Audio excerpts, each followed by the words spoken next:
FIR कराओ और उनके ऊपर मुकदमे कराओ। अब उनके ऊपर तो मुकदमे नहीं किए जिन्होंने पट्टे चोरी किए, और जिसने बात रखी अब मेरे पे मुकदमा हो गया। तेजरा जी, क्या रेट है? जैसे जीएसटी का 18% होता है, विक्रम टैक्स का क्या रेट है इस बार? मुझे आगे कैसे आने देंगे? तो आप कह रहे हैं कि पूरी बीजेपी पार्टी जो अगेंस्ट थी लुम्बाराम चौधरी के। सबसे पहले उनके बीच जाइए, बैठिए। आप दूर 200 किलोमीटर दूर बैठ के वीडियो जारी करते हो कि किसी की जमीन नहीं जा रही। 200 किलोमीटर नहीं जाना है, उनके गांव जाना के विधायक को आप जीत के आ गए, बीजेपी के सिंबल पे, मोदी जी के नाम पे जीत के आ गए, राम के नाम पे जीत के आ गए, हिंदुत्व के नाम पे जीत के आ गए।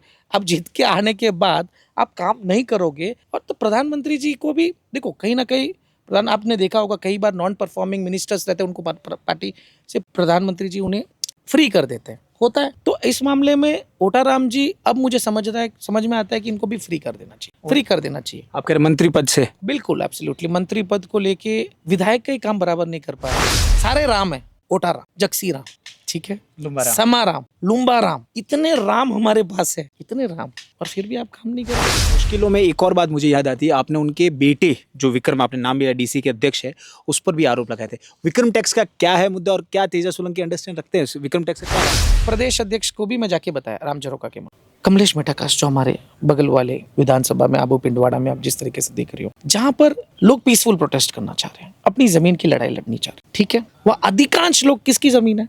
जो ये 4 पंचायत 12 देवासी समाज से पशुपालक, जो पशुपालकों की जमीन को लेकर आ रही है बात, वहां पर तमाम विधायक, तमाम मंत्रीगण, तमाम लॉबी उनके साथ की जगह उनके खिलाफ खड़ी है। हम किसके विषय में आए थे? आस्था के लिए, धर्म के लिए, अयोध्या राम मंदिर के लिए। हम वहां की जमीन के लिए लड़ाई कर रहे हैं। तो हमारे सिरोही में जमीन अगर कोई 8 पट्टे अवैध तरीके से, वो व्यक्ति ने मुझे कम से कम 100-200 बार फोन, मैसेजेस आज भी मेरे पास व्हाट्सएप, उसको मैं न्याय नहीं दूंगा। वीडियो में मैंने कहीं पर भी न माली समाज का नाम लिया, न देवासी समाज का। मैं ओटाराम देवासी और राम झरोका, इसके अलावा चौथा कोई है ही नहीं, ठीक है। एंड वो जनप्रतिनिधि है, मैं सवाल कर सकता हूँ। अगर वो एक व्यक्ति होते तो मैं उनके सवाल करूँ तो कुछ बहुत दूसरी चीजें हो सकती। वो जनप्रतिनिधि, वो हमारा लीडर है, वो हमारे पार्टी का एक लीडर है, मैं भी पार्टी का एक पदाधिकारी हूँ। मैं उनसे तीखे सवाल कर रहा हूँ, तो उन्होंने मेरे ऊपर एफआईआर लगा दी कि 2 जातियों को लड़ा रहे, क्योंकि ओटाराम जी देवासी समाज से आते, मैं माली समाज से। तो वो एंगल देखते हुए कि मैंने कोई धर्म गुरु की आस्था को ठेस पहुंचा, देखिए कि भाई अपने किसी भी मंदिर और आस्था के साथ ठेस नहीं पहुंचा। यही मुद्दा था 2023 का, यही मुद्दा था। हम जीत के आए, जीत के आने के बाद सुर चेंज हो गया ओटाराम। क्या सुर चेंज हुआ ऐसा जो तेजरा सोलंकी? तेजरा जी, ऐसे कौन से वो मुद्दे थे जिसके लिए आपको उन्हें फोन कर रहे थे, वो आपसे मिलना नहीं चाह रहे थे या मिल नहीं? हिंदुत्व के लिए, धर्म की लड़ाई के लिए इस बार बेबाकी से बात रखनी है। बेबाकी से बात रखा तो मेरे ऊपर मुकदमे भी हो गए और पद मुक्त भी कर दिया, और पार्टी से क्यों नहीं निकाला वो आप उनको पूछना पड़ेगा। नहीं, पर आपका भी तो होगा, इतनी अंडरस्टैंडिंग तो तेजा सोलंकी भी रखते हैं पॉलिटिक्स की, कि क्या कारण है? जिले भर में अपने लोगों के पास जाऊंगा, अलग अलग समाज के पास जाऊंगा, और बात बेबाकी से रखूंगा, उनका समर्थन भी मांगूंगा। लेकिन एक वादा है, हर बार आप जीत के आते फिर ढीले पड़ जाते हो, स्लो हो जाते, शुरुआत फास्ट, फिर धीरे आगे एकदम। लुम्बाराम जी को जिले में बीजेपी की पूरी टीम किसी ने सहयोग नहीं, चाहे उस समय के अध्यक्ष रहे हो या जितने भी तमाम लोग रहे हो या विधायक रहे हो, किसी ने लुम्बाराम जी को सहयोग नहीं किया। लुम्बाराम जी जीत के आए जनता की वजह से। जब एक नेता अपनी ही बनाए हुई पार्टी के विरुद्ध हो जाए, तब अक्सर उसे हमारी पॉलिटिकल लाइन में कहते हैं कि वह बगावती हो गया है, या कहे बगावत पर उतर आया है, या फिर कहे महत्वाकांक्षाएं उसकी बढ़ चुकी है। इस बीच आरोप प्रत्यारोप के एक बहुत बड़ा एक खेल है। इस समुंदर में उस सच को ढूंढना, उस समुंदर में से मोतियों को ढूंढने जितना ही टफ है। और इसी बात को आज हम आप तक ले आएंगे सच के साथ। बात है सिरोही जिले के एक विधायक जो आज राजस्थान में मंत्री है, श्री ओटाराम देवासी के ऊपर लगाए गए आरोप पर, जो आरोप लगाया है उन्हीं की बीजेपी पार्टी के एक पदाधिकारी ने, जिसका नाम है तेजराज सोलंकी। इंट्रो मैं दे चुका हूं आपको, और अब सीधे ब्रह्मास्त्रों का सवाल और सामना करेंगे तेजराज जी। तेजराज जी, बहुत बहुत शुक्रिया पहले तो थिंक 360 को समय देने के लिए सर। Thank you. तो तेजराज जी, शुरुआत करते हैं सवालों का बिना लाग लपेट के। पहला, क्या वजह थी जो आप अपनी ही पार्टी के नेता के विरुद्ध हुए, या कहे उनके सामने आपने बगावती सुर शुरू किए? देखिए, सबसे पहले तो मैंने भारतीय जनता पार्टी सन 2020 में ज्वाइन की थी। जब मैंने बीजेपी ज्वाइन किया था तो मैं एक मोदी फ़ैन हूँ, मैं योगी फ़ैन हूँ, उनको देखते हुए कि राष्ट्रहित की पार्टी है, देश हित की पार्टी है, धर्म हिंदुत्व की सबसे ज़्यादा अगर कोई मुद्दा उठाता है कोई पार्टी तो वो बीजेपी उठाती है। तो उसे देखते हुए मैंने बीजेपी ज्वाइन की थी और पिछले 5-5.5 साल से मैं पार्टी के लिए काम कर रहा हूँ।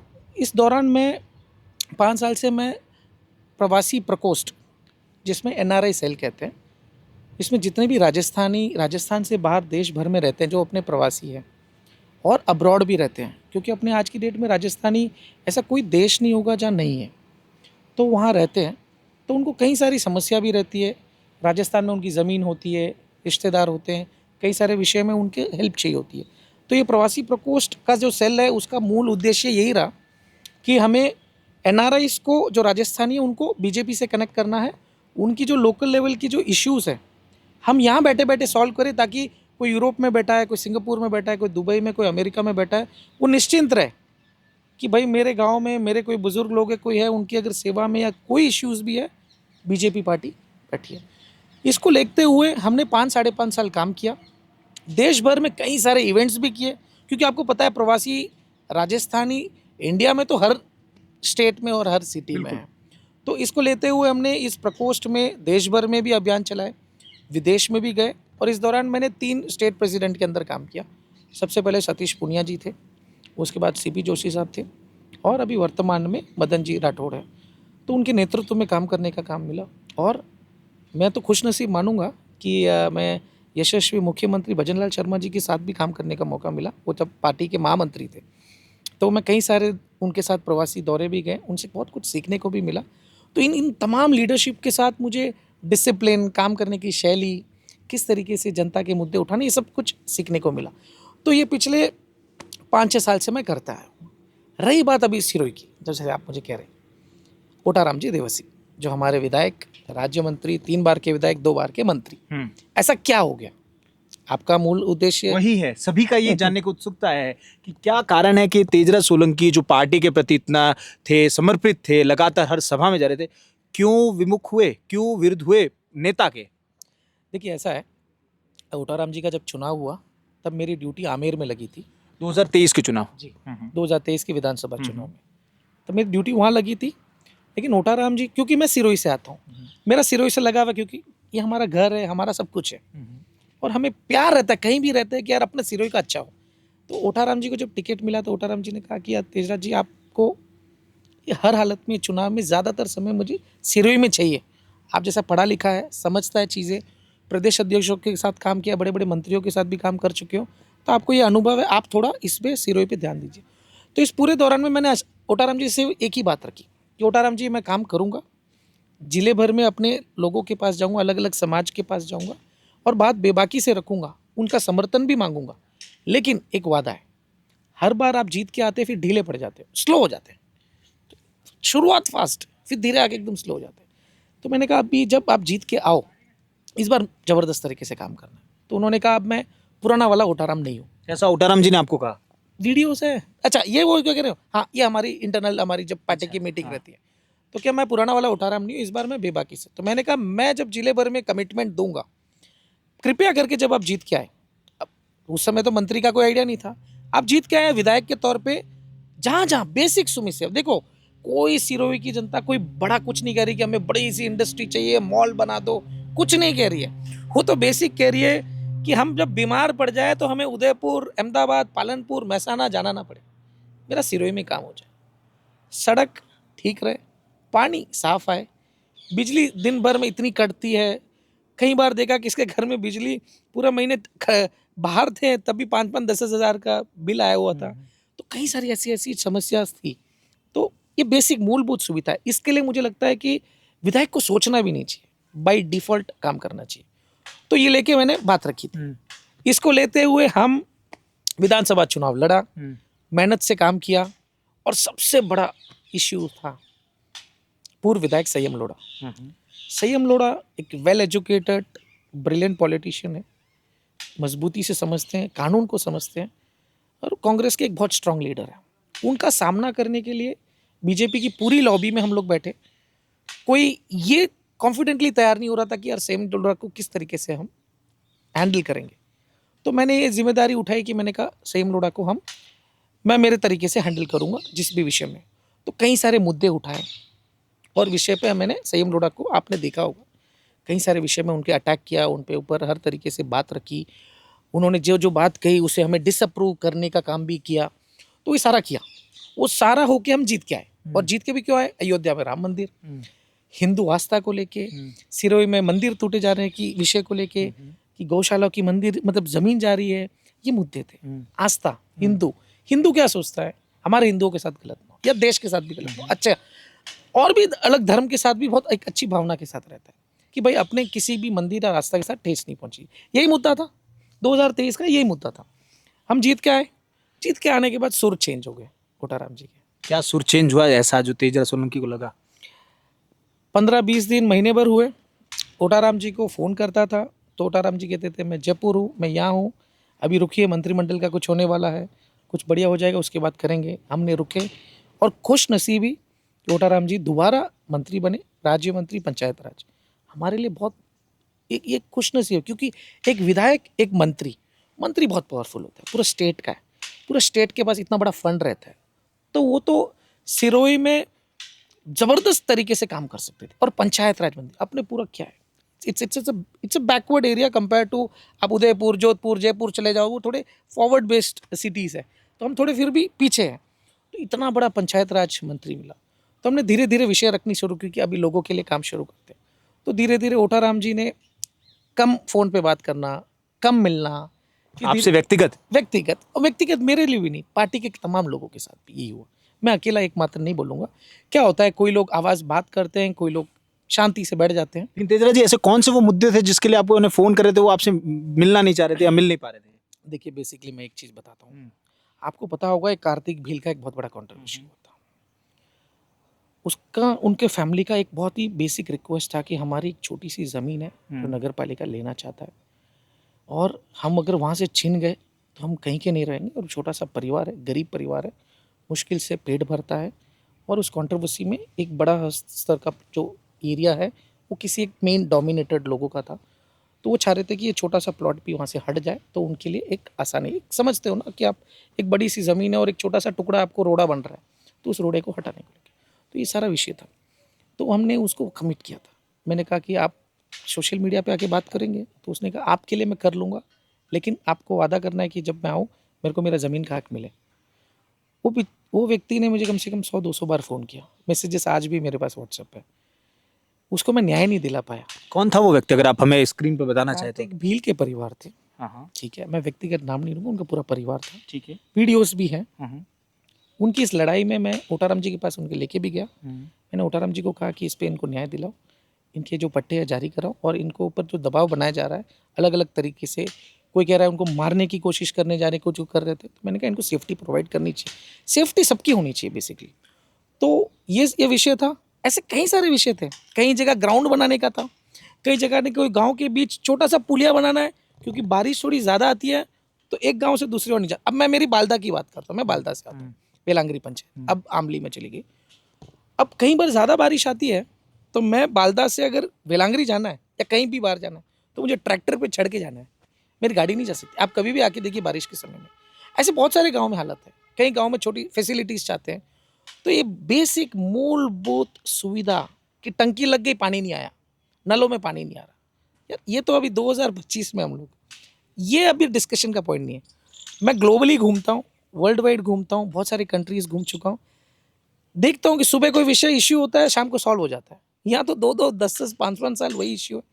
इसको लेके कोटाराम जी से बस कई बार गया, तो उन्होंने कहा विक्रम जी से बात करो, जो उनके बेटे हैं, DCA के अध्यक्ष भी हैं, तो उनसे बात करो। उनसे बात करते थे, वो कहते थे जगदीश से बात करो। जगदीश उनका निजी ड्राइवर है, ड्राइवर को अभी PA बना दिया है। किसका, विक्रम का या कोटाराम जी का? कोटाराम जी का।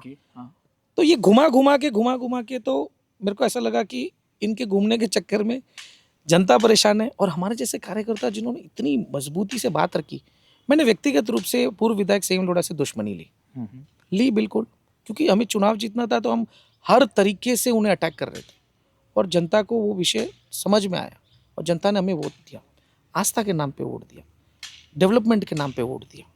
और जब आके 3-4 महीने में अगर वापस मंत्री पुराने ही रोल में आ जाए, तो ये हमारे लिए दुखद था। पिछले 1-1.5 साल से ये संघर्ष चल रहा था और फिर बीच में आया राम झरोखा का मामला।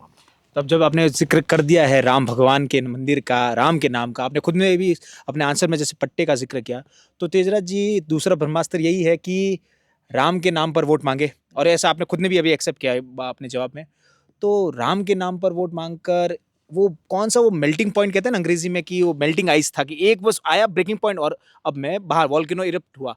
तो वो आपके लिए क्या वो राम झरोके का मुद्दा था जिसमें आपने अपने आप को मुखर होना सही समझा? 1.5 साल से इंटरनल इश्यूज थे, कई बार ओटाराम जी के पास भी बात रखी। कोई पद की मांग थी आपके द्वारा? नहीं, देखिए पद तो ऑलरेडी मेरे पास स्टेट लेवल का पद था।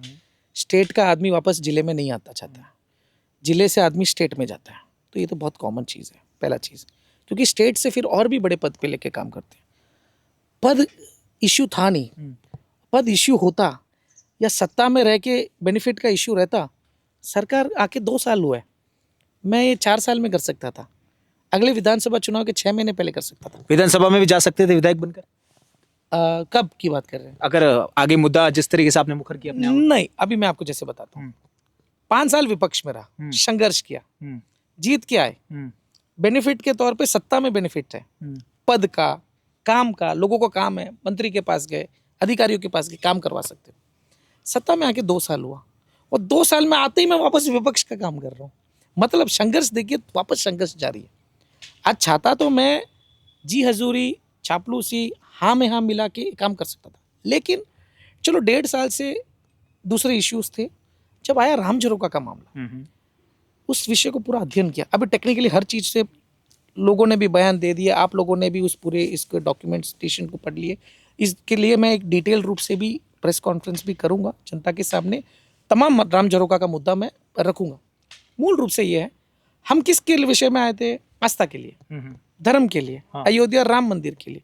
हम वहाँ की ज़मीन के लिए लड़ाई कर रहे हैं, तो हमारे सिरोही में ज़मीन अगर कोई 8 पट्टे अवैध तरीके से जारी कर देते हैं, ठीक है, उस पे अगर मंत्री जी चुप बैठते हैं तो क्या कहता है राजनीति में? आप बताइए, आज मेरे घर में चोरी होती है और मैं घर का सबसे बड़ा व्यक्ति हूँ, तो मेरे घर में कोई मुझे पूछेगा कि ये चीज़ चोरी कैसे हो गई, तो मैं क्या बोलूँगा? छोड़ दो या चुप रहो? ऐसा मैं बोल नहीं सकता, क्योंकि मेरे घर की कोई प्रॉपर्टी चोरी हुई। तो हमारे सिरोही की सबसे अभी सर्वोच्च पद अगर पॉलिटिकली देखेंगे तो कौन रहेगा? विधायक जो जीत गए, जो जिस मुद्दे पे है। अब विधायक जी से इस चीज़ पे मेरी बात हुई, मैंने कहा, क्या कहा उन्होंने? उन्होंने कहा ये मैटर अपना नहीं है, ये मंदिर की ज़मीन नहीं है और इस पर आप ना पड़े, ये अपन को इस पर कोई टिप्पणी नहीं करनी। ऐसे शब्द ओटाराम जी के थे? ओटाराम जी के। अच्छा, फिर? मैंने कहा कि देखिए, इस पे ऐसा है कि आप अभी सॉल्व कर लो, हाँ। क्योंकि क्या है, कुछ चीज़ें चिंगारी होती है बेसिकली। अब आग फिर जंगल में लग गई कि जंगल की आग कहाँ से शुरू हुई, तो बोलेंगे अरे एक छोटी सी माचिस की तीली से शुरू हुई। तो यही हुआ। ओटाराम जी को मैं कन्विंस करता गया, मैंने कहा ओटाराम जी आप एक्शन ले लो, कोई और लेगा, फिर आप एक्शन में आओगे तो मैसेज गलत जाएगा। उन्होंने वही हुआ, उन्होंने एक्शन नहीं लिया। लोगों ने आवाज़ उठाई, विपक्ष ने आवाज़ उठाई, मैंने आवाज़ उठाई बेबाकी से, क्योंकि मैंने आवाज़ इसके लिए उठाई, इंटरनली काम नहीं हो रहा था। प्रदेश अध्यक्ष को भी मैं जाके बताया राम झरोखा के मामले। तो उन्होंने क्या कहा? नए नए बने थे, कई सारे विषय पे उनको भी प्रेशर है, अभी सरकार में आया ये है। तो देखो, एक जिले के ओर पे एक प्रदेश अध्यक्ष को थोड़ा ध्यान देने में दिक्कत थोड़ी समय रखती है, लेकिन यहाँ एक पावरफुल मंत्री होते हुए मुझे वहाँ जाने की ज़रूरत क्या है? लेकिन तेजराज जी ऐसा है कि आप जिस तरीके से कहानी को बता रहे हैं सुनने में बड़ी आसान है, लेकिन कुछ चीज़ें मुझे हजम नहीं हो पा रही है एज ए जर्नलिस्ट भी। और मैं जानना चाहूँगा कि तेजराज जी, आपने कहा कि काम नहीं हो रहे थे, उसके बाद आपने आवाज़ लगातार मिलते रहे, लेकिन आप शांत रहे, ठीक है, पद पे रहे, सब कुछ। तो एकदम से राम झरोखे का मुद्दा है जिसमें आपने मुखरता से अलग अलग 5 से 6 मुद्दे, आप, मैं पूरी सभी बात पे आ पाऊँ, मेरा प्रश्न सुनिएगा। आपने 6 से 5-6 विक्रम टैक्स को लेकर भी आपने इंस्टाग्राम पे और कई सोशल मीडिया पे बोला, आपने हैशटैग भी चलाया, बहुत सारे अलग अलग हैशटैग, मैं उन पे नाम नहीं लूंगा वही, ठीक है। लेकिन उसके बाद और फिर एकदम से लोगों का, अब इसमें क्या है, लोगों को दिखती है महत्वाकांक्षा, भले आपकी नहीं होगी, मैं मान लेता हूँ। जब हमने हमारे थिंक 360 के चैनल पर डाला कि हम तेजराज जी से मिल रहे हैं, आपके कुछ सवाल है, तो कुछ सवाल जो सबसे ज़्यादा है ना, वो है क्या माली साहब भी अब विधानसभा में जानना चाह रहे हैं, क्योंकि आपकी कास्ट, सुनिएगा मेरा प्रश्न सुनिएगा, इस तरह के खूब सारे प्रश्न हैं जिनसे मैं आपसे आपका उत्तर जानना चाहूँगा। तो कहीं ये खेल महत्वाकांक्षाओं का तो नहीं है, क्योंकि आग तो लग ही चुकी है, तो इसमें क्यों नहीं, जंगल में जब वो आग लगती है ना तेजराज जी, तो उन पेड़ों का भी हिसाब अंदर ही आ जाता है जो कभी उगे ही नहीं थे। तो ऐसा तो नहीं तेजराज जी, आप ओटाराम जी के कंधे पे बंदूक रख के अपनी महत्वाकांक्षाओं को पूरा कर रहे हैं? देखिए, ऐसा है, कोई भी व्यक्ति राजनीति में आता है बिना महत्वाकांक्षा पे नहीं आता है। कोई ये ट्रस्ट नहीं है, कोई एनजीओ नहीं है या कोई समाज सेवी का ही नहीं। मतलब कहने का मतलब जनता को सरकार में रहते हुए काम करना। एक होता है व्यक्तिगत समाज सेवी, एक होता है सरकार में रहते हुए, क्योंकि मशीन आपके पास पावर, आपके पास सत्ता, आपके पास गवर्नमेंट की वो तमाम ताकतें रहती है, तो अब सेवाएं और भी ज़्यादा बेहतर तरीके से। तो ये कोई ट्रस्ट नहीं है, एनजीओ नहीं है। राजनीति में महत्वाकांक्षा होनी चाहिए, महत्वाकांक्षा सही तरीके से भी होनी चाहिए, लेकिन आप किसी मुद्दे पे किसी विषय को इतनी बेबाकी से रख के जीत के आते हैं एंड आप टोटली आप देखोगे, मैं खाली मेरा नहीं, आप तमाम जिले में जगह जगह चले जाइए। आप सिरोही में जैसे ओटाराम जी ने कहा 1500 करोड़ की सौगात है, गड्ढे, बेसिक रोड के गड्ढे सीएम साहब आते हैं उसके एक दिन पहले भरे जाते हैं। तो ये खूर्द बूर्द का काम क्यों करते हो एक दिन? और जैसे कहते हैं 1500 करोड़ रुपए, तो 1500 करोड़ रुपए कहाँ खर्च किए? विवरण तो दीजिए। 2 साल पूरे हो गए सरकार के। जब 2 साल पूरे हो गए, क्या प्रेस कॉन्फ्रेंस की 2 साल की कि हमने क्या काम किया, नहीं किया? क्या कार्यकर्ताओं के साथ एक संवाद रखा? एक जनप्रतिनिधि जीत के आके 2 साल हो गए, कार्यकर्ताओं के साथ एक संवाद बड़ा नहीं रख सकता कि बताइए जिले में जगह जगह गांव पंचायत में क्या इश्यूज चल रहे हैं आपके, बताओ। रखा? नहीं रखा। 1500 करोड़ की सौगात तो बोल देते हैं, कहाँ है वो? पेपर में, ज़मीन में कहाँ है? आप जाओ किसी गांव में, किसी पंचायत में जाओ। आज अगर आज चुनाव हो जाए तो ओटाराम जी को हार का सामना करना पड़ेगा। क्यों हार का? ऐसा क्या, राम झरोका का मुद्दा आ गया इसलिए? नहीं, देखिए, केवल एक राम झरोका का मुद्दा नहीं, राम झरोका का मुद्दा बेहद इंपॉर्टेंट इसके लिए क्योंकि हमारा आस्था से जुड़ा हुआ है। दूसरा चीज़ आप देखोगे, अभी पूरे जिले भर में देखोगे, कमलेश मेटाकाश जो हमारे बगल वाले विधानसभा में आबू पिंडवाड़ा में आप जिस तरीके से देख रहे हो, जहाँ पर लोग पीसफुल प्रोटेस्ट करना चाह रहे हैं, अपनी ज़मीन की लड़ाई लड़नी चाह रहे हैं, ठीक है? वह अधिकांश लोग किसकी ज़मीन है? जो ये 4 पंचायत 12 गाँव देवासी समाज से, पशुपालक, जो पशुपालकों की ज़मीन को लेके आ रही है बात, वहाँ पर तमाम विधायक, तमाम मंत्रीगण, तमाम लॉबी उनके साथ की जगह उनके खिलाफ खड़ी हो रही है, और उसमें तमाम लोग बीजेपी के वोटर्स हैं, बीजेपी के कार्यकर्ता से। तो एक ये जैसे ऐसे मुद्दे हो गए। आदर्श सोसाइटी हो गया, अब कितने साल हो गए आदर्श सोसाइटी में? आज आदर्श सोसाइटी का स्कैम लगभग 11,000 करोड़ का कहते हैं पूरे देश भर में, जिसमें सिरोही जिले जिले का पूरा करीबन 5,000 करोड़ का रहेगा, मोर देन दैट रहेगा।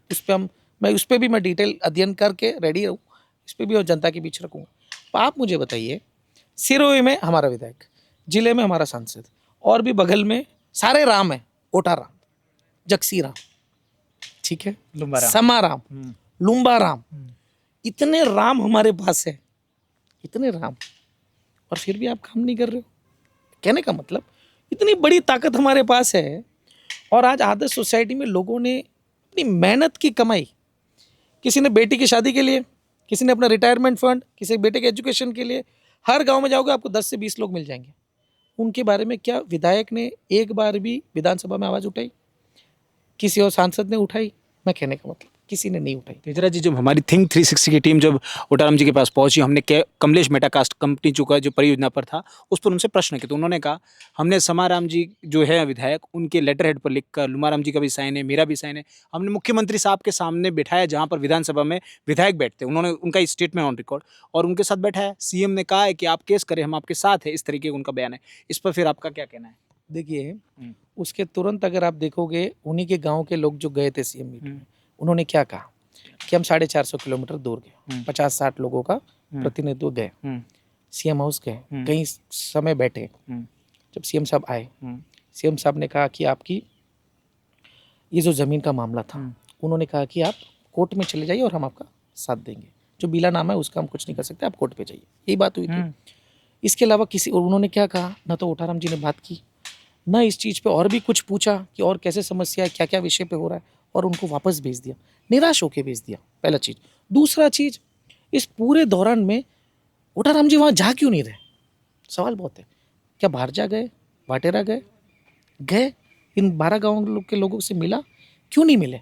जब सब लोग बाहर से इतना बड़ा आंदोलन कर रहे हैं, ऐसे तो नहीं करेंगे। वो एक तरफ कहते हैं कि लोगों की ज़मीन नहीं जा रही है, कि ज़मीन नहीं जा रही है, ज़मीन जाना, कोई एसडीएम बोला, कोई कलेक्टर बोला, कोई एडीएम ये आके बोला कि आपकी ज़मीन जाने वाली है। चलो आप कह रहे हो नहीं जाने, तो लेटर क्यों, जब एडीएम लेटर क्यों लिखता है कि आप कमलेश मेटाकास्ट में और भी 800 हेक्टेयर ज़मीन का आवंटन करिए, उस लेटर पे खंडन क्यों नहीं होता है? इनके खिलाफ, इनके पक्ष में कलेक्टर रिपोर्ट क्यों ऊपर पेश करता है जब जनता ने ही मना कर दिया जनसुनवाई को? एक विधायक भागता है एनओसी के लिए पंचायत टू पंचायत, क्या ये विधायक का काम है? तो मेरा ये कहना है, जब आप कह रहे हैं कि हमने इसको बुलाया और फिर खूर्द करने के लिए क्या एक लेटर कि चलो भाई हम इससे हाथ धोने का काम करें। मैं तो पहले कहना चाहता हूँ, जनप्रतिनिधि है, ये आपके वोटर्स हैं, आपसे बहुत उम्मीद लगाए बैठे, सबसे पहले उनके बीच जाइए, बैठिए। आप दूर 200 किलोमीटर दूर बैठ के वीडियो जारी करते हो कि किसी की ज़मीन नहीं जा रही, 200 किलोमीटर नहीं जाना है, उनके गांव जाके बैठिए। मेरा भारजा का जाने का इवेंट था, मेरा रैली में जाने का 28 तारीख की जो था, 28 तारीख की था। खैर वो स्थगित हो गया क्योंकि 163 की बीएनएस लगी। अब एक छोटी सी चीज़ है, लोकतंत्र में आप freedom of expression, peaceful protest करने का सबको अधिकार है, ठीक है? तो पीसफुल प्रोटेस्ट करने के लिए क्या जनता परमिशन मांगती है तो परमिशन देते नहीं है। कई बार पिछले महीने से प्रयास कर रहे थे डीएनटी समाज के लोग, जो लालजी राय के, परमिशन मांग रहे हैं, परमिशन मिल नहीं रहा है। जब जनता पद यात्रा करती है तो 163 बीएनएस लगा दिया जाता है। अब 163 बीएनएस में 3 से ज़्यादा लोग इकट्ठे हो तो कानूनी उल्लंघन होता है। क्या आम गरीब लोग जो दिन मुश्किल से अपना पेट का गुजारा कर रहे हैं, क्या वो आंदोलन, वो इस मुकदमे झेलेगा? क्या वो जेल के रास्ते, वो कोर्ट का सहारा कर पाएगा? आज की डेट में कोर्ट में जाओ, वकील करो, ये करो, एक बेसिक खर्चा है, जेल, ये सब करना, ये आम लोगों ने ये नहीं देखा है। तो मुझे एक चीज़ बताइए, परमिशन मांगे तो नहीं दे रहे हो, और जब पद यात्रा कर रहे हो तो आप मुकदमे लगा रहे हो, 163 धाराएं लगा रहे हो, तो ये क्या मीनिंग होता है? और कहते हैं हम जनता के साथ हैं। कैसे जनता के साथ? तेजरा जी, जैसे आपने जिक्र किया केस का, इस पे एक बात, मैं आप पर भी एक केस है जिस इसी राम जरोके के मामले में, अगर मैं गलत नहीं हूँ तो दिवासी समाज ने ज्ञापन भी दिया था, उसको लेकर थोड़ा बताएंगे ब्यूरो कि क्या था वो पूरा मामला? जैसे राम जरोका मामले में मैंने बात रखी, ओटाराम जी के खिलाफ तीखी बात रखी। तीखी मतलब कि मिर्ची भी फीकी लगेगी, इतनी तीखी बातें रखी, और रखनी जरूरी भी थी कि आप क्यों नहीं बात कुछ कर रहे हो? आप जो लोग इन्वॉल्व है, आप क्यों, आपकी पूरी इंटेलिजेंस, आपकी पूरी टीम आपके साथ है, आप पता लगाओ ना कौन लोग इस पट्टों के पीछे है, कैसे हुआ? अब आप कह रहे हो कि मेरा इन्वॉल्वमेंट नहीं है, मेरा राम जरोका पे कहते हैं कि मेरा कोई इन्वॉल्वमेंट नहीं है, कराओ ना इन्वॉल्वमेंट, तो आप करो, आप इंटेलिजेंस रिपोर्ट बोल के आप जांच करवाइए, जांच करवाने के बाद पता लगे कौन इन पीछे है, एफआईआर कराओ और उनके ऊपर मुकदमे कराओ। अब उनके ऊपर तो मुकदमे नहीं किए जिन्होंने पट्टे चोरी किए, और जिसने बात रखी अब मेरे पे मुकदमा हो गया। क्या था वो मुकदमा, पूरा खुल के बताइए थोड़ा। सो बेसिकली क्या है, उन्होंने मुकदमे में 2 बड़ा विषय रखा कि मैं 2 जातियों के बीच लड़ाने का काम कर। कौन कौन सी वो 2 जाति है? मैं माली समाज से आता हूँ, ठीक है। कोटाराम जी देवसी समाज से आते हैं। मैं पूरे आपने वीडियोस देखे होंगे, मैं अभी भी सोशल मीडिया में इंटैक्ट पड़े हैं, मैं हमेशा इंटैक्ट रखता हूँ एज इट इज़। कोई वो कहे कि कुछ होने के बाद डिलीट कर लेते हैं, मैं डिलीट नहीं करता, मैं एज इट इज़ रखता हूँ। अब वो पूरे इस वीडियो में मैंने कहीं पर भी न माली समाज का नाम लिया, न देवसी समाज का नाम लिया। मैं ओटाराम देवसी और राम जरोका, इसके अलावा चौथा कोई है ही नहीं, ठीक है? एंड वो जनप्रतिनिधि है, मैं सवाल कर सकता हूँ। अगर वो एक व्यक्ति होते तो मैं उनके सवाल करूँ तो कुछ बहुत दूसरी चीज़ें हो सकती। वो जनप्रतिनिधि, वो हमारा लीडर है, वो हमारे पार्टी का एक लीडर है, मैं भी पार्टी का एक पदाधिकारी हूँ, मैं उनसे तीखे सवाल कर रहा हूँ। तो उन्होंने मेरे ऊपर एफआईआर लगा दी कि 2 जातियों को लड़ा रहे, क्योंकि ओटाराम जी देवसी समाज से आते हैं, मैं माली समाज से। तो वो एंगल देखते हुए कि मैंने कोई धर्मगुरु की आस्था को ठेस पहुंचाई। देखिए, मेरा उनके प्रति बहुत सम्मान है, मैंने उनके साथ काम किया है 5 साल, मुझे सम्मान है, माँ चामुंडा के उपासक है, मेरे लिए पूजनीय है। लेकिन जब आप जनप्रतिनिधि बने हो, आप एमएलए बने हो, मंत्री बने हो, तब हम आपको नेता के तौर पे देखेंगे, पॉलिटिकल फिगर के तौर पे देखेंगे। हम आपको, अच्छा धर्मगुरु सन्यासी होते हैं, धर्मगुरु नहीं बोल सकते, उपासक है, पुजारी है, भोपा जी है, बोल सकते हैं, ठीक है? वो गृहस्थी वाले इंसान है। पॉलिटिकल लाइफ में आए तो फिर पॉलिटिकल, अब पॉलिटिकल में हम सवाल करेंगे तो धर्म को आगे लाएंगे क्या? अब धर्म को आगे लाएंगे तो फिर प्रगति कैसे करेंगे? हर चीज़ में अगर आप कवच के तौर पे एक चीज़ करोगे, और रबारी समाज को बेवजह, आप एफआईआर देखोगे, लिखा है एक व्यक्ति का नाम जो एफआईआर किया, और पीछे लिखा है नवप्रज्ञा रबारी समाज। तो नवप्रज्ञा रबारी समाज का विषय था ही नहीं, न माली समाज का था। तो वो धारा ऐसे भी है, पॉलिटिकल वेंडेटा जो कहते हैं, misuse of power, misuse of जो लॉ, ये खुद मंत्री जी कर रहे हैं, तो ये धारा थी। दूसरी थी, उन्होंने कहा कि डिफेम कर रहे हैं, सोशल मीडिया में मेरी छवि को नुकसान पहुंचा रहे हैं, तो मैंने राम झरोका मामले में आवाज़ उठाई, जिला कलेक्टर ने ईओ को निरस्त करने के ऑर्डर दे दिए, तो मैं गलत कहाँ हो गया? अगर कलेक्टर ने ऑर्डर ही नहीं दिए होते कि नहीं ये सब कुछ ठीक है, सब कुछ ठीक नहीं था, इसके लिए तो ऑर्डर दिया, चलो मामला मैं समझ गया कि मामला अभी कोर्ट में है, और न्यायालय न्याय का फैसला करता ही है, जुडिशरी पे विश्वास है। लेकिन अभी इस मामले में कुछ तो 19-20 लगा, इसके लिए तो कलेक्टर ने ऑर्डर दिया ईओ को निरस्त करने के लिए। तो जो मैंने मुद्दा उठाया वो तो मैंने प्रूव करके दिखा दिया कि बिल्कुल मैं सही था। और दूसरा चीज, जो मैंने मुद्दा उठाया जनता ने भी उठाया और विपक्ष ने उठाया, खास करके संयम लोढ़ा ने उठाया। संयम लोढ़ा ने तो घेराव करते हुए आंदोलन में ये स्पष्ट रूप से कहा कि ओटाराम जी का इनका इन्वॉल्वमेंट है, उनके बेटे का इन्वॉल्वमेंट है और ये काफ़ी बड़ी पैसे की डील हुई है। बोला साफ रुपये, आज भी वीडियो है। आप भी इससे सहमत है? किस चीज़ को लेके? ओटाराम जी पर जो आरोप लगाए सेम। एब्सोल्युटली, मैं खुद इस चीज़ पे लड़ाई पे लड़ रहा हूँ, क्योंकि क्या है, जब मैंने क्या कहा, आप सत्ता में हो, आप पावर में हो और कुछ गड़बड़ी हुई, आप एक्शन नहीं ले रहे हो, आप चुप बैठे हो, आज तक उनका नाम नहीं आए, आज तक कौन अधिकारी है उनके नाम नहीं आए, कलेक्टर की जो रिपोर्ट आई वो आधी अधूरी आई, इसके वजह से उनको आसानी से स्टे मिल गया, ठीक है। कई सारे विषय पे भी डिटेल पे प्रेस कॉन्फ्रेंस की नहीं, आप सब कुछ कर नहीं रहे हो और चुप्पी साधे हो, तो राजनीति में कई बार साइलेंट होना भी गुनाह हो जाता है। तो फिर इसका मतलब गुनाह आप कबूल कर रहे हो। तो उन्होंने भी आरोप लगाए, जो आरोप मैंने लगाए, उनके ऊपर एफआईआर क्यों नहीं कर रहे?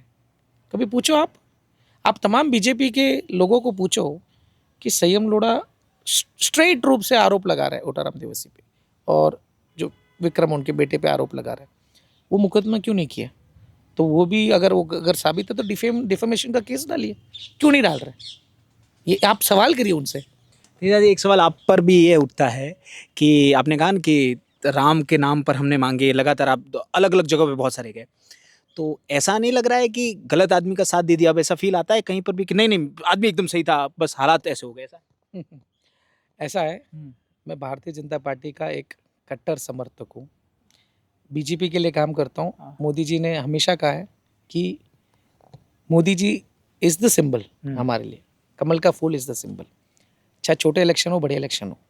लेकिन मोदी जी भी ये ज़रूर कहते हैं और समझते भी, और ये मैसेज इज़ वेरी क्लियर कि आप देश के लिए वो काम कर रहे हैं, मजबूती से काम कर रहे हैं, लेकिन इसका मतलब ये नहीं कि आप छोटे से छोटे इश्यूज़ में भी आप हर जगह मोदी जी का नाम लेके आप कवच बना दो। जैसे आप कुछ भी विषय होता है तो हमारे आदरणीय देश के प्रधानमंत्री जी ऐसे कर रहे हैं, वैसे कर रहे हैं, देश को कहीं लेके जा, वो कर रहे हैं, वो उनका काम है, वो कर रहे हैं, बढ़िया तरीके से कर रहे हैं। आप अपना काम करिए। आप विधायक हो तो विधायक यहाँ की धरातल की स्थिति पर बात करिए। कुछ भी होता है तो देश के प्रधानमंत्री जी ने वो किया, बिल्कुल कर रहे हैं, वो जनता को आपसे भी ज़्यादा पता है। आप यहाँ के विधायक हो, आप जीत के आ गए, बीजेपी के सिंबल पे, मोदी जी के नाम पे जीत के आ गए, राम के नाम पे जीत के आ गए, हिंदुत्व के नाम पे जीत के आ गए।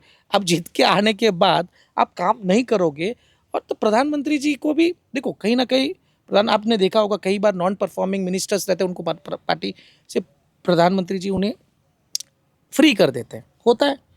तो इस मामले में ओटाराम जी, अब मुझे समझ में आता है कि इनको भी फ्री कर देना चाहिए था, फ्री कर देना चाहिए। आप कह रहे मंत्री पद से? बिल्कुल, एब्सोल्युटली। मंत्री पद को लेके विधायक का ही काम बराबर नहीं कर पा रहे हैं, तो मंत्री पद का मैं अभी क्या बोलूँ।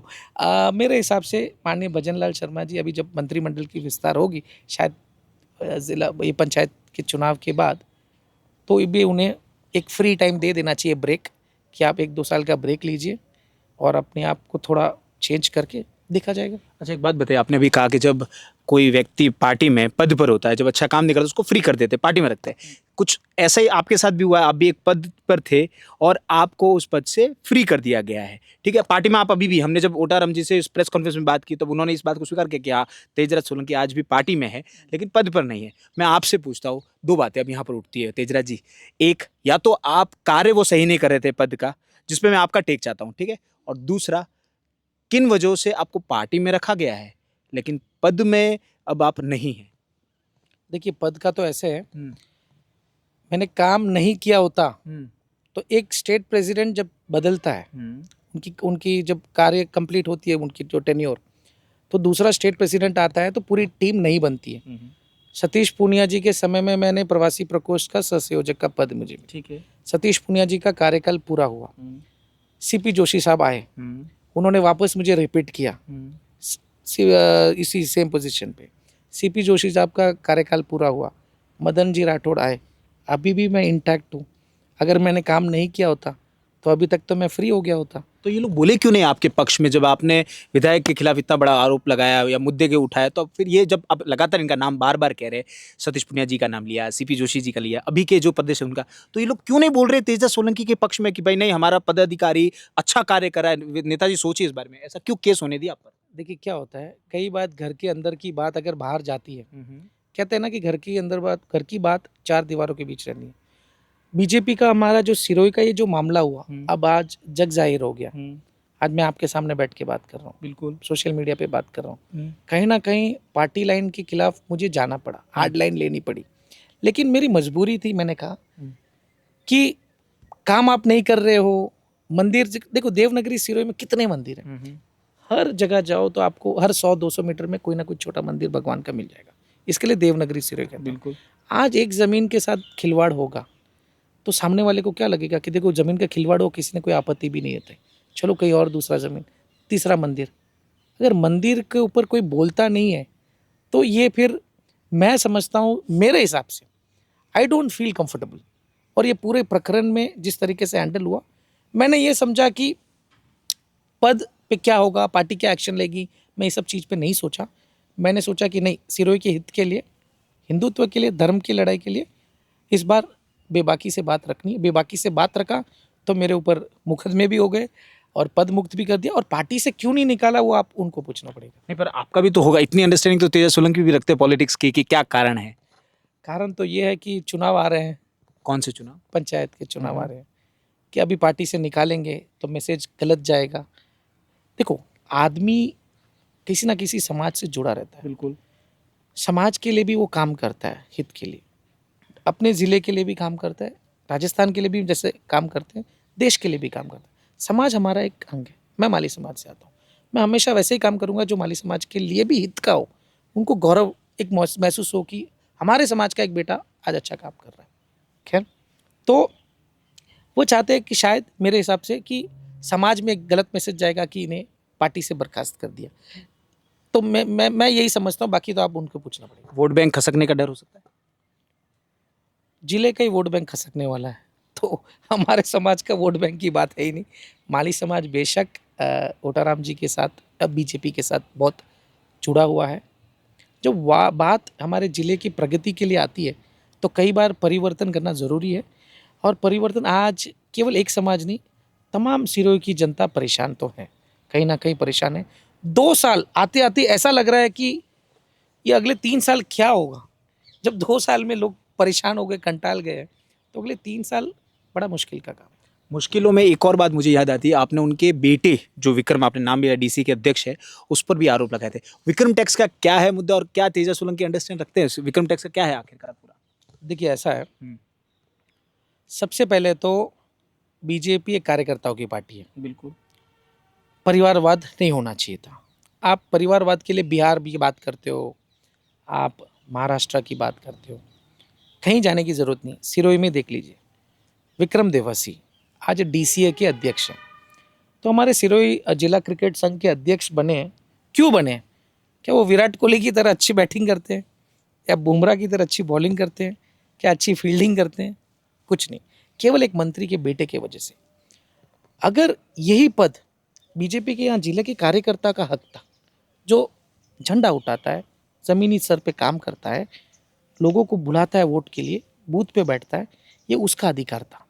अगर मान लो अगर देवसी समाज से किसी को बैठाना था इस पद पे, तो सिरोही में देवसी समाज के इतने सारे लोग कार्यकर्ता मिल जाएंगे बीजेपी में, तो उनका हक छीना, कार्यकर्ताओं का हक छीना, और अपने बेटे को एक परिवारवाद के तौर पे दिखा के एक नेगेटिव मैसेज दे दिया। दूसरा, जिले भर में लोग कंप्लेन करते हैं। देखो लोग क्या है, कई बार सामने आना नहीं चाहता, क्योंकि वो अपनी लाइफ बहुत नॉर्मल लाइफ मेंटेन करते हैं। वह नहीं चाहते कि किसी मंत्री या किसी नेता के किसी विषय में उलझे। आप सर्वे कर लो पूरे विधानसभा में, लोगों से बात कर लो, लोग आपको खुद ब खुद बता देंगे। ऐसे तमाम मुद्दे हैं जहाँ ज़मीन की खुर्द-बुर्द हो रही है सरकारी, जैसे शिवगंज में चुंगी नाका हो गया, नगर पालिका की 2.5 बीघा ज़मीन जो अभी मैं विषय लाने वाला हूँ, वो उसे इन्होंने नगर पालिका की ज़मीन को बेच दिया। एसडीएम कार्यालय के पीछे जो नाड़ी है वहाँ भी उन्होंने पट्टे काट दिए, ठीक है। मंदिर का विषय हुआ, यहाँ भी ये हो गया। ये सारा चीज़ अब हो रहा है और हर जगह पर बेटे का नाम, हर जगह अधिकारी से बात हो या लोगों की बात हो कि बेटे के पास जाओ, क्योंकि बेटा काम देख रहा है आज की डेट में, मंत्री जी नहीं देख रहे कि बेटा काम देखता है। बेटे पे पास जाओ तो बिना कुछ लेन देन पे काम होते नहीं, साइन होते नहीं। देखो ये जनता, आप बहुत बड़ा आरोप लगा रहे हैं सर। जी बिल्कुल, देखिए ऐसा है, कोई चीज़ ऐसे ही निकल के बाहर नहीं आती। आज कमलेश मेटाकाश जैसे मान लो, ऐसे ही तो मामला आया नहीं। जनता ऐसे ही तो प्रोटेस्ट नहीं कर रही, कुछ तो उनके ज़मीन के साथ तकलीफ होगी। राम झरोका में हम ऐसी ही तो बात नहीं कर रहे, कुछ तो बात होगी। तो जब किसी का बेस है तभी बात बाहर आती है। ऐसे नैरेटिव सेट नहीं होते। लोग भले आपने थोड़ा बहुत कुछ किया हो या कुछ भी, ये है जब जनता जगह जगह से यही प्रश्न खड़े करती है तो इसके क्या संकेत देते हैं? अगर ये नहीं है तो वो प्रेस कॉन्फ्रेंस करके बताए। कौन? विक्रम या उठाराम? बिल्कुल विक्रम जी भी बताए। अगर विक्रम पे आरोप लग रहे हैं तो मंत्री जी लगाए या मंत्री जी का बेटा लगा, वो भी तो डीसीए के अध्यक्ष है, तो बताए। तो मेरा ये मानना है कि तेजरा जी, क्या रेट है? जैसे जीएसटी का 18% होता है, विक्रम टैक्स का क्या रेट है इस बार मार्केट में? वो आप विक्रम जी से पूछिए, कोई काम लेके जाइए वो मेरे पास। देखिए ऐसा है हाँ, कि रेट बहुत वेरी करते हैं काम टू काम। फिर भी अनुमान, थोड़े एग्जांपल हमारे कैमरे के लिए सर। जीएसटी से तो ज़्यादा है। क्या बात कर रहे हैं किसी भी काम पर? जीएसटी में तो रेट कम हुए हैं, हाँ। यहाँ जीएसटी से ज़्यादा है। यहाँ रेट और बढ़ गए, ये अलग जीएसटी लग गया यहाँ। खैर बताइए। तेजरा जी, लास्ट 2 क्वेश्चन और। एक 2023 का चुनाव यहाँ खत्म हुआ, उसके बाद आता है 2024 का, देश के प्रधानमंत्री चुनने का, एमपीज़ का, ठीक है। उसमें सिरी जालोर से जो एमपी है लुम्बा रामजी चौधरी इस वक्त बीजेपी के, आप उनके चुनाव में थोड़ा दिखे नहीं, थोड़ा तो कहे गलत होगा, इस एडजेक्टिव को मैं हटा देता हूँ, आप दिखे नहीं, क्या कारण था? क्या यहाँ पर कारण ये था कि उनके सामने आपके ही समाज का एक बंधु खड़ा था, ये कारण था? या फिर आपको उनके बाद से उटाराम जी के जिस तरीके से आपने आरोप लगाया है, वो आपके फ़ोन ना उठाना, उससे आप दरकिनार कर दिए गए, ये कारण था? देखिए, जब लोकसभा का चुनाव हुआ, प्रधानमंत्री जी का चुनने का इलेक्शन, हमारी जब मेरी ड्यूटी लगी थी चित्तौड़गढ़ में, हम सीपी जोशी जी जब प्रदेश अध्यक्ष जी थे तो वहाँ काम कर रहे थे। रही बात लुम्बाराम जी की, हमारे, आप आज कंट्रोवर्शियल चाहते हो। नहीं नहीं, बिल्कुल, मैं तो सच चाह रहा हूँ सर बस। देखिए ऐसा है, हाँ। जिले में जब लुम्बाराम जी का चुनाव हुआ, बिल्कुल। आज मैं बहुत हकीकत बेसिक, बहुत फायर फाइटिंग की बात करता हूँ। लुम्बाराम जी को जिले में बीजेपी की पूरी टीम किसी ने सहयोग नहीं किया, चाहे उस समय के अध्यक्ष रहे हो या जितने भी तमाम लोग रहे हों या विधायक रहे हों, किसी ने लुम्बाराम जी को सहयोग नहीं किया। लुम्बाराम जी जीत के आए जनता की वजह से, लुम्बाराम जी जीत के आए सादगी की वजह से, लुम्बाराम जी जीत के आए पार्टी में 40 साल से ज़्यादा काम कर रहे हैं। जब मैं भी पैदा नहीं हुआ तब वो पार्टी के कार्यकर्ता थे। कहने का मतलब ये है, गांव में ऐसा कोई नहीं है जो लुम्बाराम जी को नहीं जानता। और कई सारे सांसद को फ़ोन करो तो उनका पीए उठाए, ये उठाए, मिलने के लिए 10-10 दिन का टाइम है। लुम्बाराम जी को फ़ोन करो 15 मिनट में आ जाते थे। तो लुम्बाराम जी का जीतने का मूल रूप से कारण ये रहा कि जनता ने चाहा, मोदी जी को लोगों ने देखा, उस हिसाब से लुम्बाराम जी जीत के आए। संगठन के तौर पे नहीं, क्योंकि संगठन बिल्कुल विपरीत जाके काम कर रहा था इस बार के चुनाव में। रही बात आपने व्यक्तिगत मेरे पे कहा, मेरी चित्तौड़गढ़ में ड्यूटी थी, पहली बात। दूसरी बात क्या है, आपने सिरोही की जब चुनाव में जब लिस्ट देखी होगी, स्टार प्रचारकों की लिस्ट, कौन क्या डिपार्टमेंट देखेगा, कैसे होता है, ऐसे ही मैं कहीं जिले में जाके प्रचार नहीं कर सकता। कोई वाहन देखता है, कोई स्पीचेस का कोई देखता है, कोई भी लोगों को बुलाने का काम होता है, कोई बूथ को लेके काम होता है, सबका एक विवरण होता है जो जिला अध्यक्ष जारी करता है। उस पूरे स्टार प्रचारक की लिस्ट में, उस पूरे जिला की लिस्ट में कौन क्या काम करेगा, कहीं तेजराज सोलंकी का नाम हो तो बताओ, और मैं नहीं गया हूँ तो मुझे बता दो। तो कहीं ना कहीं तेजराज सोलंकी को ये आने नहीं दिया कि तेजराज सोलंकी ने विधानसभा में भी इतनी मजबूती से बात रखी, तो कहीं लोकसभा में भी इतनी मजबूती से बात रखेंगे। तो क्योंकि जब एजेंडा ही विपरीत जाने का है तो मैं अकेला, मुझे आगे कैसे आने देंगे? तो आप कह रहे हैं कि पूरी बीजेपी पार्टी जो सिरे जो अगेंस्ट थी लुम्बाराम चौधरी के? 100%। ये तो धन्य है जनता का। देखो मैंने अभी भी कहा, भाग्य लिखा हो तो कौन सा सिस्टम नहीं। बीजेपी में देखो, इंटरनली मैं भी पार्टी का मेंबर रहा, मैंने ये सारी चीज़ें देखी है, किस तरीके से गलत तरीके से ये सारा चीज़ हुआ। तो उस पूरे इस प्रकरण में जिला की जो टीम है वो साथ नहीं थी और लुम्बाराम जी जीते अपने व्यक्तिगत छवि पे और प्रधानमंत्री जी के चेहरे पे और जनता मेहरबान निकली। तो इसमें ऐसा मान सकते हैं कि अब लास्ट का एक क्वेश्चन है, फायर राउंड समझ सकते हैं आप तेजराज जी, क्या अब आने वाले विधानसभा चुनाव में जब भी आएंगे, ठीक है सर, 5 साल बाद आएंगे 2028 में, तो क्या मैं तेजराज सोलंकी जी को ये मानूं कि अब वह कोई इंडिपेंडेंट या दूसरी पार्टी में जा सकते हैं? देखिए ऐसा है, आज की डेट में अगर वर्तमान की बात करोगे तो मैं प्रिटी ब्लैंक हूँ, क्योंकि मैंने ये नहीं सोचा था कि पार्टी में मुझे पद मुक्त और इस तरीके से विवाद इतना बड़ा हो जाएगा। मैंने सोचा राम जरोका पे बात करूँगा तो न्याय मिल जाएगा और पार्टी के लिए मैं निष्ठावान होते हुए काम करता रहूँगा। अब जो ये पूरा हालात और ये पूरी इश्यूज हुए, सबसे पहले तो मैं हमारे प्रदेश अध्यक्ष जी से समय मांग के मिलूंगा। आपने एक बार भी मांगने का प्रयास किया अभी तक कि नहीं सर? जी मैंने बात रखी थी, लेकिन अभी आपको पता है कि एफआईआर हुई थी, दूसरे और किसी विषय में थे, तो मैं जा नहीं सका। अब मैं प्रदेश अध्यक्ष जी के पास जाऊंगा, उनसे मिलूंगा। हमारे और भी पार्टी के लीडर्स हैं, पूर्व प्रदेश अध्यक्ष जी, उन सबसे मिलूंगा। मुख्यमंत्री जी से समय मांगूंगा और जो मेरे खिलाफ इनकम्प्लीट रिपोर्ट ऊपर भेजी गई है कि तेजराज सोलंकी हार्ड लाइन पे जाके काम किया, हार्ड लाइन पे जाके काम नहीं किया, आस्था के प्रतीक को लेकर बात किया, तो वो मैं पूरी बात पहले बताना चाहता हूँ, पार्टी के सामने रखूंगा। फिर पार्टी क्या निर्णय करती है, पार्टी क्या आगे दिशा निर्देश करती है, उसके अकॉर्डिंगली मेरे डिसीजन रहेंगे। आज की डेट में मैं बोलेंगे सो आई एम टोटली अनप्रिपेयर्ड कि ये क्या हो रहा है। मुझे ये है, राइट नाउ मेरा मुद्दा है कि राम जरोका पे हमें न्याय मिले, कमलेश मेहता में लोगों के साथ खड़े रहे, अभी ये मेरा मुद्दा है। तो मैं ये इतने दूर की चीज़, अभी मैं पार्टी का कार्यकर्ता हूँ, तो अभी पार्टी के सामने ये बात रखनी है, मुझे बात रखूँ, विचार बात करूँ और उनसे फीडबैक लूँ, बेस्ड ऑन दैट मैं डिसाइड करूँगा। तेजराज जी, इस पूरे इशू में कहीं आप संयम जी के निकट थे, बातचीत लगातार इस मुद्दे पे लगातार, क्योंकि आप ओटाराम जी के खिलाफ बात कर रहे थे, तो लोगों का ये कहना है कि संयम जी के दिशा निर्देश पर चल रहे तेजराज सोलंकी। देखिए ऐसा है, कभी भी 5 साल जब ओटाराम जी के लिए काम किया, संयम जी के खिलाफ बातें उठाई, तब तो तेजराज सोलंकी हर तरीके से अच्छा लगा। रही बात जब राम झरोका की बात आई, जब मंदिर की खुर्द जमीन की खुर्द बुर्द की बात आई, जब मैंने आवाज़ उठाई, विपक्ष ने भी वही आवाज़ उठाई, तो ये बहुत स्वाभाविक है कि लिंक कर दो कि जो संयम जी कह रहे हैं वो तेजराज जी कह रहे हैं। देखो किसी पे भी रायता ढोलना बहुत आसान है कि ऐसे ये कर दो वो कर दो, आपने क्या किया पहले वो बताइए, ठीक है। तो मेरा ये मानना है, संयम जी से तो पिछले चुनाव में आपने देखा होगा किस तरीके से तीखी तरीके से हमने इनके खिलाफ हमने प्रचार किया, तो वो अपनी जगह ठीक है, मैं मेरी जगह ठीक हूँ और ओटाराम जी अपनी जगह ठीक है। तो ये आपने देखा, ये थे तेजराज सोलंकी जिन्होंने बड़ी बेबाकी से हर प्रश्न का उत्तर देने का पूरा प्रयास किया।